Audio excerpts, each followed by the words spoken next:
Sveiki, sveiki! Šodien es jums ļoti gribu pastāstīt, kā tad izvēlēties apavus un pareizo izmēru. Mēs visiem apaviņiem mēram iekšpēdiņas. Tie izmēri, kas mums norādīti mūsu mājaslapā, kas nav pamanījis, ir izmēru tabula virs izmēriem, un tur ir norādīts iekšpēdiņas garums. Tos mēs mēram visiem modelīšiem paši. Un kā mēs mēram? Mēs liekam šitā te un nomēram pilnu iekšpēdiņas garumu. Kā jūs redzat, šeit arī ražotājs jau uzzīmē kājiņu, kur bērnam jābeidzās pirkstiņa. Ja jūs liekat bērna kājiņu uz papīra stāvu, nomērot, tad jums jāņem viņa garums plus 1 centimetrs un jāmeklē apmēram tādas iekšpēdiņas garums mūsu mājaslapā. Ja?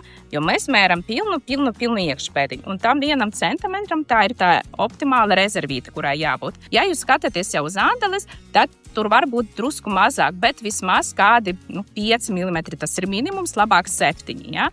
Un arī vēl atkarīgs no tā, cik ir plata vai šaura kāja. Ja ir plata, tad var būt rezervīta drusku lielāka. Ja šaura, tad rezervīta var būt mazāka. Un droši jautājiet un rakstiet komentāros, kādi vēl jautājumi jūs interesē par apaviem, izmēriem, kā izvēlēties. Noteikti mēģināšu uztaisīt vēl vienu kādu video un uzrakstīt, aprakstīt. Tā kā droši jautājiet un rakstiet komentāros.